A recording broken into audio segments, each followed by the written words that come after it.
ቅዳሴ ላይ መገኘት ማለት ሰማይ ተከፍቶ የማየት ያህል ነው። ትልቅ ራእይ ነው። ኢሳይያስ ምን አለ? እግዚአብሔርን ከፍ ባለ በረጅም ዙፋን ላይ ተቀምጦ አየሁታል። እግዚአብሔርን ከፍ ባለ ዙፋን ላይ ማየት ከፈለጋችሁ ቅዳሴው ላይ ተገኙ። ከፍ ባለው ዙፋን በታቦቱ ላይ እግዚአብሔርን ተቀምጦ ታዩታላችሁ። ኃጢአተኛ ነኝ ብላችሁ ትጨነቁ እንደሆን ደግሞ ከካህናቱ መካከል ዲያቆናቱ እንደ ሱራፊ ጉጠት ይዘው የክርስቶስን ሥጋና ደሙን በእሳቱ በፍሙ ኃጢአታችሁ ተወገደላችሁ ብለው በእኛ መካከል መጥተው ሥጋውን ደሙን ያቀብሉናል። እግዚአብሔርን ከፍ ባለ ዙፋን የምናየው በቅዳሴ መካከል። የጰራቅሊጦስ ዕለት መገኘት ከፈለጋችሁ መንፈስ ቅዱስ ሲወርድ ቅዳሴ ላይ መገኘት። ቅዳሴ ላይ መገኘት ማለት ሐዋርያት መንፈስ ቅዱስ በወረደላቸው ዕለት በዚያ ቀን መገኘት ማለት ነው። አሁን በጸለይነው ጸሎት በቅዳሴው መሃል መንፈስ ቅዱስ ወርዷል። ህብስቱን ወደ ሥጋ ወይኑን ወደ ደሙ ለውጧል።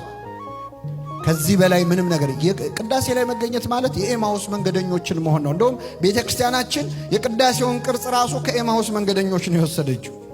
በዚህ በሉቃስ ወንጌል ምዕራፍ 24 ላይ ሁለት ሰዎች ተስፋ ቆርጠው ከኢየሩሳሌም ውጪ ወደ ኤማውስ መንገድ ሄዱ ነበር ይላል። እየሄዱ እያለ ሲነጋገሩ ክርስቶስ ከመካከላቸው መጥቶ ይነጋገር ነበር ይላል። ይህ የቅዳሴያችን የመግቢያ ክፍል ነው።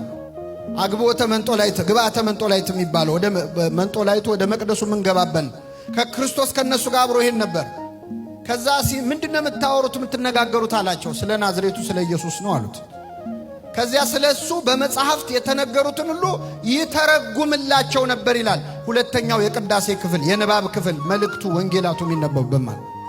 ከዛ አብረህን እደር አሉት። ወደ ቤት አብሯቸው ገባ። ህብስቱን አንስቶ ባረከና ቆርሶ ሰጣቸው። አይናቸውም ተከፈተ። የቁርባኑ ክፍል ማለት ነው። ስለዚህ ቅዳሴ ላይ መገኘት ማለት ከኤማውስ መንገደኞች ጋር አብሮ መጓዝ፣ ልባችን በመንፈሳዊ ጸጋ የሚቃጠልበት ነው። እዚህ መካከል እንድንገኝ አምላካችን ስለፈቀደ ስሙ የተመሰገነ ይሁን። እንግዲህ ሥርዓተ ቅዳሴ በጣም በውስጡ በጣም ብዙ ትምህርት ያለው ነው። በቤተ ክርስቲያናችን ትልቅ ተአምርም የሚፈጸመው በእውነት ቅዳሴ ላይ ነው። ምናልባት እኛ ተአምር የምንለው አይነ ስውሩ አይኑ ሲበራ፣ የማይሰማው ጆሮው ሲሰማ፣ ሽባው ሲተረተር፣ የሞተው ሲነሳ እሱም ተአምር ነው መቼስ። ግን ትልቅ ተአምር የሚባለው እሱ አይደለም። ትልቅ ተአምር የአምላክ ሰው መሆን ነው። ጌታ ራሱ ምልክት ይሰጣቸዋል። እነሆ ድንግል ትጸንሳለች የተባለው ምልክት እሱ ነው። አመረ አመለከተ ነው ተአምር የሚባለው እሱ። ሌላ ተአምር ግን ቅዳሴ መሃል የሚፈጸመው። ካህናት ህብስትና ወይን ይዘው ወደ መቅደሱ ይገባሉ። ሥጋውና ደሙን ይዘው ከመቅደሱ ይወጣሉ። ከዚህ በላይ ተአምር አለ? የለም።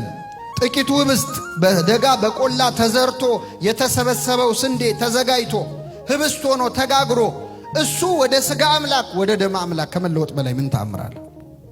ትልቁ ተአምር ምናልባት አሁን እኛ ሥጋው ደሙ ስንቀበል ህብስቱም ህብስት ወይኑም ወይን ሆኖ ነው የሚታየን እና ትንሽ ለመቀበል ግራ ይገባ። እንዴት አሁን መቼ ነው የሚለወጠው? እንዴት ነው የሚለወጠው?